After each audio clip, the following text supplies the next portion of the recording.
дар ноҳияи восеъ баскетболбозони мактаби варзишии ноҳия барои иштирок дар мусобиқаҳои вилоятӣ омодагӣ мемуданд. Ба ин намуди варзиш 20 нафар писарону духтарони деҳот дар ҷамоати деҳоти ба номи Абдиавазов дар муассисаи таҳсилоти миёнаи умумии рақами 14 тамрин менамоянд. Тамринҳо дар ин толори варзишӣ дар ду баст пагоҳӣ ва бегӯирӯзӣ гузаронида мешаванд. дар таътили зимистонат бахшида ба соли ҷавонон мусобиқа ташкил кардем. дар ин мусобиқа 4 гурӯҳ иштирок доранд. Наврасон ҷавонон ба баскетбол хеле шавқ ҳавас бисёр доранд.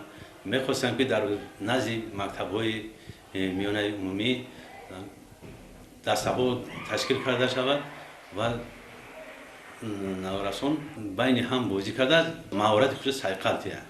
дар ноҳияи восеъ бо вуҷуди муҳайё будани шароитҳои мусоид мавҷудияти толорҳои варзишӣ дар муассисаҳои таҳсилоти миёнаи умумӣ ба ин намуди варзиш он қадар таваҷҷӯҳ зоҳир намегардад. баскетболбозони мактаби варзишӣ дар ноҳия ягона дастае мебошанд ки дар ин намуди варзиш дар мусобиқаҳои вилоятӣ аз номи ноҳияи восеъ баромад менамоянд. мутаассифона дар сатҳи вилоят ва ҷумҳурӣ дар ин намуди варзиш мусобиқаҳо кам гузаронида мешаванд. ин наврасон ки ба ин намуди варзиш таваҷҷӯҳи калон доранд, бисёр мавридҳо байни худ дастаи писарон ва духтарон байни ҳам бозӣ мекунанд. дар бозии имрӯза низ духтарон собит сохтанд ки баробари писарон бозӣ мекунанд.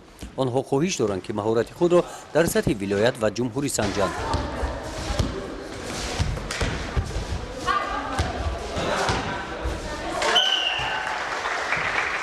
барои иштироки фаъолона дар ин бозӣ наврасон бо ифтихорномаҳои мактаби варзишии ноҳия қадр карда шуданд.